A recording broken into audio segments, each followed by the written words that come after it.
अस्सलाम वालेकुम। तुहाडे गुआंढ अगर नवे किराएदार आउंदे लाजमी गल है तुसीं उन्हां कोल पुछोगे किसी चीज़ की जरूरत है नहीं। जवान कहता साडे गुआंढ नवे किराएदार आए, मैं अपनी बेगम नूं आख्या जा जाके उन्हां कोल पुछ किसी चीज़ की जरूरत है नहीं। बेगम कहती है ठीक है मैं जाके पुछनी है। कहता बेगम उन्हां दे घर गई, घंटा डेढ़ गुजर गया, कोना वापस आई। कुड़ियां कहता दोए मेरियां जवान ने। कुड़ी नूं मैं आख्या जा जाके अम्मी नूं बुला के लिया, इतनी देर हो गई है। कहता वो कुड़ी गई, घंटा डेढ़ गुजर गया, वो भी कोना वापस आई।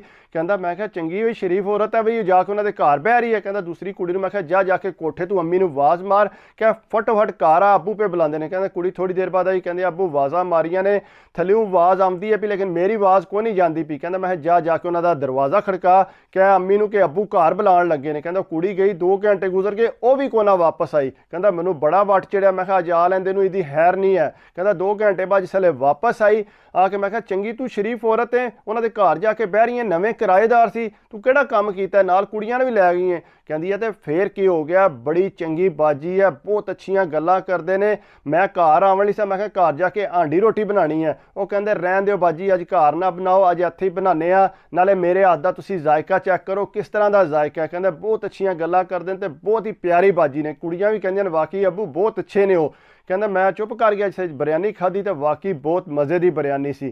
कहता सुबह हुई तो जनानी फिर जी हथ कोई चीज़ बना के साडे घर लै आंदी। कहता जो मंजी ते बैठी गल्लां कुट्टण लियां, इंज लगे कि कदों दियां विछड़ियां दोए भैणां ने। कहता मैं क्या चंगा कमाल होया, हुण अपनी जनानी नाल मैं बोल भी नहीं सकता। कहता बहरहाल मैं चुप कीता रहा, मैं चुप करके काम ते टुर गया।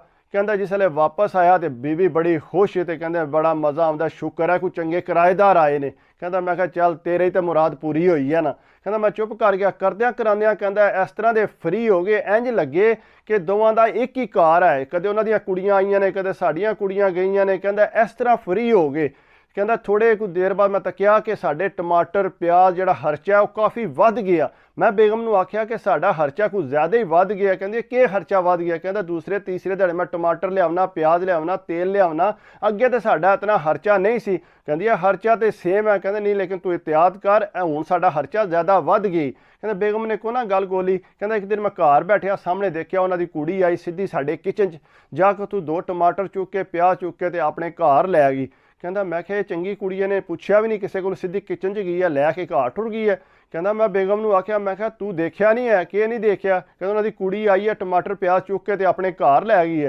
कहते तो फिर की है, असीं भी उन्होंने घरों जाके लै आने आ, जो कुछ बनाते हैं साडे घर दे के जाते हैं, ये किहड़ी वड्डी गल है। कहता लेकिन ये कोई चंगी गल नहीं, साडा खर्चा बहुत हो रहा है। कहता पर उन्हें को ना मेरी गल बोली, मैं चुप कर गया। कहता करद्या कराया आपस इतनियां कोई दोस्त हो गई, उन्होंने आपे सलाह कर ली कि उन्होंने जिहड़ा मुड़ा है ना, जिहड़े किराएदार ने, उन्होंने अपनी कुड़ी नूं देण दा इरादा इन्हें कर लिया। कहता जिसले मैनू आके कहती है कि मैं अपनी कुड़ी उन्होंने देनी है। कहता मैं क्या बेवकूफ़ औरत, वो नवे किराएदार ने, उन्होंने तू अपनी कुड़ी देनी है। नहीं फिर क्या बहुत अच्छी बाजी है, अपने रिश्तेदारां तुहानूं कोई रिश्ता नज़र आउंदा, कदों दा कुड़ी वास्ते रिश्ता पे ढूंढ दिओ, लभा तुहानूं रिश्ता। वो मैं चुप कर गया, वाकई नहीं सी रिश्ता लभदा पिया कुड़ी वास्ते। कहता मैं तेरी मर्जी जो करनी कर लै। कहता उन्होंने हाँ कर आई, वो दोए मियाँ बीवी साडे घर आए मठियाई लैके। कहता बह के गल्लां शल्लां करते रहे। उन्हें आख्या जी मेहंदी करने आ। कहता मेहंदी साडे घर ही करनी सी ने। कहता करके जो साडे रिश्तेदार आए वो कल्ले ही आपू आए सी। कहता खा पी के जो बर्तन उत्ते खिलरिया, वो अपने घर टुर गए, जिहड़े बंदे आए सी वो भी टुर गए। कहता मेरी बीवी ते दोए कुड़ियां बह के भांडे धोण लग पईयां। कहता जिहदी मंगनी कीती सी वो बड़ी खुश होई। कहता मैं क्या तक होना इन्हों काम करना पैंदा पिया, इन्हों कुछ समझ नहीं आती भी सारे टुर गए ने, इन्हों के पल्ले सारा काम पा गए ने।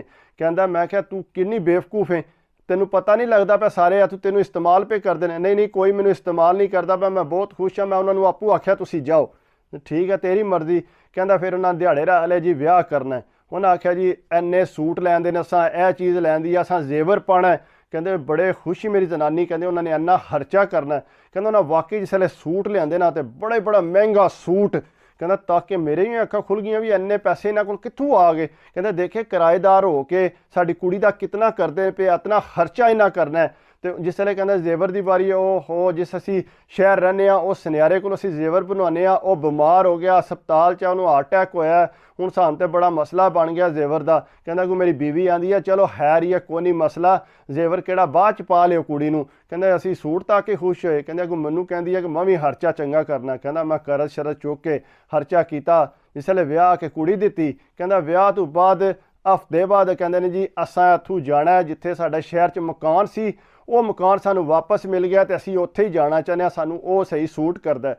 ਕਹਿੰਦਾ ਸਾਡੇ ਤੋਂ ਤਕਰੀਬਨ 14-15 ਘੰਟੇ ਦੂਰ ਹੈ। ਕਹਿੰਦਾ ਅਸੀਂ ਆਖਿਆ ਠੀਕ ਹੈ ਤੁਸੀਂ ਜਾਣਾ, ਸਾਡੀ ਕੁੜੀ ਨੂੰ ਆਈਏ ਹਫਤਾ ਹੀ ਹੋਇਆ ਸੀ। ਕਹਿੰਦਾ ਪਰ ਉਹਨਾਂ ਨੇ ਸਲਾਹ ਕਰ ਲਈ, ਕਹਿੰਦਾ ਉਹਨਾਂ ਸਾਨੂੰ ਐਡਰੈਸ ਦਿੱਤਾ ਸਭ ਕੁਝ, ਕਹਿੰਦਾ ਜੀ ਤੁਸੀਂ ਉੱਥੇ ਲਾਇਓ ਚੱਕਰ। ਕਹਿੰਦਾ ਕੁੜੀ ਲੈ ਕੇ ਉਹ ਟੁਰ ਗਏ। ਕਹਿੰਦਾ ਤਕਰੀਬਨ ਅਸੀਂ ਰੋਜ਼ਾਨਾ ਹੀ ਫੋਨ ਮਾਰਦੇ ਸਾਂ, ਉਹਨਾਂ ਦਾ ਫੋਨ ਕੋ ਨਾ ਮਿਲੇ। ਜਿਸ ਵੇਲੇ ਅਸੀਂ ਉਸ ਐਡਰੈਸ 'ਤੇ ਗਏ ਹਾਂ, ਜਾ ਕੇ ਤੱਕਿਆ ਉਸ ਐਡਰੈਸ 'ਤੇ ਕੋਈ ਬੰਦਾ ਹੀ ਕੋਈ ਨਹੀਂ ਸੀ। ਨਾ ਸਾਡੇ ਤਾਂ ਤੋਤੇ ਉੱਡ ਕੇ ਸਾਡੀ ਕੁੜੀ ਕਿੱਧਰ ਗਈ ਹੈ, ਉਹ ਕਿੱਧਰ ਗਏ ਨੇ ਜਿਨ੍ਹਾਂ ਨੂੰ ਅਸਾਂ ਕੁੜੀ ਦਿੱਤੀ ਹੈ। ਕਹਿੰਦਾ ਜੋ ਪਤਾ ਕਰਨ ਲੱਗੇ ਅੱਗੂ ਪਿੱਛੋਂ ਨਾ ਆਖਿਆ ਜੀ ਇੰਜ ਦੇ ਕੋਈ ਬੰਦੇ ਨਹੀਂ ਜਿਹੜੇ ਨਵੇਂ ਆਏ ਹੋਣ ਜਾਂ ਅੱਗੇ ਪਹਿਲਾਂ ਰਹਿੰਦੇ ਹੋਣ, ਇਸ ਨਾਂ ਦੇ ਅਸੀਂ ਕਿਸੇ ਬੰਦੇ ਨੂੰ ਜਾਣਦੇ। ਕਹਿੰਦਾ ਅਸੀਂ ਅੱਕ ਕੇ ਪੁਲਿਸ ਕੋਲ ਗਏ, ਪੁਲਿਸ ਨੂੰ ਜਾ ਕੇ ਦੱਸਿਆ ਕਿ ਸਾਡੇ ਨਾਲ ਤੇ ਇਹ ਮਸਲਾ ਬਣ ਗਿਆ। ਪੁਲਿਸ ਕਹਿੰਦੀ ਹੈ ਕੈਸੇ ਬੇਵਕੂਫ ਤੁਸੀਂ ਬੰਦੇ ਹੋ, 2-3 ਮਹੀਨੇ ਹੀ ਤੁਸੀਂ ਉਹਨੂੰ ਆਪਣੀ ਕੁੜੀ ਦੇ ਦਿੱਤੀ ਹੈ, ਤੁਸੀਂ ਪੁੱਛ-ਗਿੱਛ ਨਹੀਂ ਕੀਤੀ ਬੰਦੇ ਕਿੱਥੋਂ ਆਏ ਨੇ। ਕਹਿੰਦੇ ਪਰ ਉਹਨਾਂ ਨਾਂ ਦੱਸੇ, ਕਹਿੰਦੇ ਨਾਂ ਵੀ ਉਹ ਤੁਹਾਨੂੰ ਗਲਤ ਦੱਸ ਕੇ ਗਏ ਹੋਣੇ ਨੇ, ਅਸਲ ਉਹਨਾਂ ਦੇ ਨਾਂ ਵੀ ਨਹੀਂ ਹੋਣੇ। ਕਹਿੰਦੇ ਚੰਗੇ ਰਹਿ ਗਏ ਬਈ ਅਸੀਂ ਫਿਰ। ਕਹਿੰਦੇ ਇਤਨੇ ਪਰੇਸ਼ਾਨ ਹੋਏ, ਟੂਣ ਕੇ ਕੁੜੀ, ਕਹਿੰਦਾ ਕੁੜੀ ਲੱਭੀ ਕੋ ਨਾ। ਕਹਿੰਦੇ ਸਾਲ ਬਾਅਦ ਜਿਸ ਵੇਲੇ ਕੁੜੀ ਆਪੂ ਸਾਡੇ ਘਰ ਵਾਪਸ ਆਈ, ਜਿਸ ਵੇਲੇ ਕੁੜੀ ਤੱਕੀ ਤੇ ਉਹਦੀ ਹਾਲਤ ਹੀ ਵਿਗੜੀ। ਕਹਿੰਦੇ ਅਸੀਂ ਆਖਿਆ ਇਹਨੂੰ ਕੀ ਹੋ ਗਿਆ, ਇਹ ਕੁੜੀ ਨਾਲ ਕੀ ਹੋਇਆ। ਜੇ ਤੱਕ ਕੇ ਉਹਨੂੰ ਪੁੱਛਿਆ, ਉਹਨੂੰ ਆਖਿਆ ਤੈਨੂੰ ਕੀ ਹੋਇਆ। ਕਹਿੰਦੇ ਜਿਸ ਵੇਲੇ ਇੱਥੋਂ ਗਈ ਹਾਂ ਉਹਨਾਂ ਗੱਡੀ 'ਚ ਮੈਨੂੰ ਭਾਲਿਆ, ਮੈਨੂੰ ਪਤਾ ਨਹੀਂ ਕੀ ਸੰਘਾਇਆ, ਮੈਂ ਉੱਥੋਂ ਹੀ ਬੇਹੋਸ਼ ਹੋ ਗਈ ਹਾਂ। ਕਹਿੰਦੇ ਜਿਸ ਵੇਲੇ ਹੋਸ਼ ਆਈ ਹੈ, ਇੱਕ ਵੱਡੀ ਕੋਠੀ ਸੀ ਸੋਹਣੀ ਜੀ, ਕਹਿੰਦਾ ਉਹਦੇ 'ਚ ਜਾ ਕੇ ਮੈਨੂੰ ਰੱਖਿਆ ਨੇ। ਮੈਂ ਅੱਖ ਖੋਲੀ, ਅੱਗੇ ਪਿੱਛੇ ਤੱਕਿਆ ਤੇ ਚੰਗੀਆਂ ਹੋਰ ਜ਼ਨਾਨੀਆਂ ਸੀ, ਉਹਨਾਂ ਕੱਪੜਾ ਜੁੱਤੀ ਚੰਗਾ ਪਾਏ ਅਸੀਂ। ਉਹਨਾਂ ਆਖਿਆ ਜੀ ਹੁਣ ਤੂੰ ਇੱਥੇ ਆ ਗਈ ਹੈ। ਕਹਿੰਦਾ ਇੱਕ ਭਾਈ ਆਇਆ, ਉਹਦੇ ਹਵਾਲੇ ਮੈਨੂੰ ਕਰ ਦਿੱਤੀ। ਉਹਨੇ ਆਖਿਆ ਨਹੀਂ ਮੇਰੀ ਤਾਂ ਸ਼ਾਦੀ ਹੋਈ ਹੈ। ਉਹਨੇ ਆਖਿਆ ਨਹੀਂ ਤੇਰੀ ਹੁਣ ਰੋਜ਼ ਸ਼ਾਦੀ ਹੋਵੇ ਕਰੇਗੀ। ਉਹਨਾਂ ਨੇ ਰੋਜ਼ ਮੈਨੂੰ ਇੱਕ ਤਿਆਰ ਕਰਦੀ ਸੀ ਜ਼ਨਾਨੀ, ਤੇ ਮੈਨੂੰ ਸੁਬਾਹ ਸ਼ਾਮ ਜਿਹੜਾ ਨਵੇਂ ਤੋਂ ਨਵੇਂ ਬੰਦੇ ਕੋਲ ਟੋਰਦੇ ਸੀ। ਕਹਿੰਦਾ ਮੇਰੇ ਨਾਲ ਤੇ ਇਹ ਕੰਮ ਕਰਦੇ ਰਹੇ ਨੇ, ਮੈਂ ਤਾਂ ਸ਼ਰਾਬ ਵੀ ਪੀਂਦੀ ਰਹੀ ਹਾਂ, ਮੈਂ ਫਲਾਣੇ ਕੰਮ ਵੀ ਉਹਨਾਂ ਮੇਰੇ ਕੋਲ ਕਰਵਾਏ ਨੇ। ਕਹਿੰਦੇ ਹੁਣ ਤੈਨੂੰ ਜਦੋਂ ਮਰੇਂਗੀ ਤੈਨੂੰ ਇੱਥੇ ਦਫਨਾਂਗੇ, ਤੂੰ ਇੱਥੋਂ ਜਾ ਨਹੀਂ ਸਕਦੀ। ਕਹਿੰਦੀ ਮੈਂ ਤਾਂ ਬੜੀ ਮੁਸ਼ਕਿਲ ਉੱਥੋਂ ਨਿਕਲ ਕੇ ਆਈ ਹਾਂ। ਉਹਨਾਂ ਆਖਿਆ ਜਿਸ ਪੁਲਿਸ ਨੂੰ ਦੱਸਿਆ, ਪੁਲਿਸ ਨੇ ਆਖਿਆ ਦੱਸ ਕਿਹੜੀ ਜਗ੍ਹਾ ਸੀ। ਕਹਿੰਦਾ ਕੁੜੀ ਪਹਿਲਾਂ ਤਾਂ ਉਹਨੇ ਪਤਾ ਹੀ ਨਹੀਂ ਸੀ ਕਿ ਰਹਿ ਕਿੱਥੇ ਰਹੀ ਹੈ। ਕਹਿੰਦੇ ਅੱਗੂ ਪਿੱਛੋਂ ਢੂੰਡਿਆ, ਉਹਨੂੰ ਕੋ ਨਾ ਪਤਾ ਲੱਗਾ ਕਿ ਮੈਂ ਕਿੱਥੇ ਸਾਂ। ਨੱਸੀ ਹੈ ਜਿਸ ਵੇਲੇ ਉੱਥੋਂ, ਉਸ ਤੋਂ ਬਾਅਦ ਉਹਨੂੰ ਨਹੀਂ ਸਮਝ ਆਈ ਕਿ ਮੈਂ ਕਿਹੜੇ ਰਾਹ ਤੋਂ ਨੱਸੀਆਂ ਕਿੱਥੋਂ ਗਈਆਂ। ਕਹਿੰਦਾ ਉਹਨੂੰ ਕੋਈ ਸਮਝ ਨਹੀਂ ਆਈ। ਉਹ ਬੰਦਿਆਂ ਨੇ ਮੇਰੀ ਕੁੜੀ ਨਾਲ ਕਹਿੰਦਾ ਇਹ ਕੰਮ ਕੀਤਾ। ਇਸ ਵਾਸਤੇ ਕੋਸ਼ਿਸ਼ ਕਰਿਆ ਕਰੋ ਕਿ ਨਵੇਂ ਕਿਰਾਏਦਾਰ ਜਿਹੜੇ ਨੇ ਇਤਨੀ ਜਲਦੀ ਉਹਨਾਂ ਨਾਲ ਕਲੋਜ਼ ਨਾ ਹੋਵੋ। ਤੁਹਾਨੂੰ ਕੀ ਪਤਾ ਕਿੰਜ ਦੇ ਬੰਦੇ ਨੇ, ਇਸ ਵਾਸਤੇ ਕੰਟਰੋਲ ਕਰਨਾ ਚਾਹੀਦਾ। ਤੁਹਾਨੂੰ ਪਤਾ ਹੈ ਹਕੂਮਤ ਪਾਕਿਸਤਾਨ ਵੀ ਕਹਿੰਦੀ ਹੈ ਕਿ ਜਿਸ ਵੇਲੇ ਕਿਰਾਏਦਾਰ ਆਵੇ ਉਹਨੂੰ ਜਿਹੜਾ ਇੰਦਰਾਜ ਕਰਾਓ, ਉਹਦਾ ਸ਼ਨਾਖਤੀ ਕਾਰਡ ਦਿਓ, ਤਾਂ ਕਿ ਤੁਹਾਨੂੰ ਪਤਾ ਹੋਵੇ ਕਿ ਬੰਦਾ ਕੌਣ ਹੈ। ਇਸ ਤਰ੍ਹਾਂ ਫਰਾਡ ਬਹੁਤ ਹੋ ਜਾਂਦੇ ਨੇ, ਇਸ ਵਾਸਤੇ ਇhtiyat ਕਰਿਆ ਕਰੋ। ਇਤਨੀ ਜਲਦੀ ਰਿਸਕ ਨਹੀਂ ਲੈਣਾ ਚਾਹੀਦਾ ਕਿ ਆਪਣੀ ਬੱਚੀ ਕਿਸੇ ਦੇ ਹਵਾਲੇ ਕਰ ਦਿਓ। ਇਹ ਜ਼ਰੂਰੀ ਨਹੀਂ ਹੈ ਕਿ ਤੁਸੀਂ ਫਟਾਫਟ ਆਪਣੀ ਬੱਚੀ ਦੀ ਸ਼ਾਦੀ ਕਰਕੇ ਉਹਦੀ ਜ਼ਿੰਦਗੀ ਤਬਾਹ ਕਰ ਦਿਓ। ਇਸ ਵਾਸਤੇ ਕੋਸ਼ਿਸ਼ ਕਰਿਆ ਕਰੋ, ਆਪਣੀ ਸਿਹਤ ਦਾ ਖਿਆਲ ਰੱਖਿਆ ਕਰੋ, ਠੀਕ ਰਵਿਆ ਕਰੋ। ਅਗਰ ਮੇਰੀ ਵੀਡੀਓ ਅੱਛੀ ਲੱਗੀ ਹੋਵੇ ਤਾਂ ਪਲੀਜ਼ ਯਾਰ ਲਾਈਕ ਕਰਿਆ ਕਰੋ, ਕਮੈਂਟਸ ਕਰਿਆ ਕਰੋ, ਸਬਸਕ੍ਰਾਈਬ ਕਰਦੇ ਹੋ ਤੇ ਦਿਲ ਖੁਸ਼ ਹੁੰਦਾ। ਅਗਰ ਮੇਰੀ ਵੀਡੀਓ ਪੂਰੀ ਦੇਖਦੇ ਹੋ ਤਾਂ ਕਮੈਂਟਸ ਕਰਿਆ ਕਰੋ ਕਿ ਭਾਈ ਪੂਰੀ ਵੀਡੀਓ ਦੇਖੀ ਹੈ, ਫਿਰ ਦਿਲ ਖੁਸ਼ ਹੋਵੇਗਾ ਇਸ ਬੰਦੇ ਨੇ ਮੇਰੀ ਵੀਡੀਓ ਪੂਰੀ ਦੇਖੀ ਹੈ। ਬਾਕੀ ਦੁਆਵਾਂ 'ਚ ਯਾਦ ਰੱਖਿਆ ਕਰੋ, ਆਪਣੀ ਸਿਹਤ ਦਾ ਖਿਆਲ ਰੱਖਿਆ ਕਰੋ। ਸਿਹਤ ਹੈ ਤੇ ਸਭ ਕੁਝ ਹੈ। ਬਾਕੀ ਅੱਲਾ ਹਾਫਿਜ਼।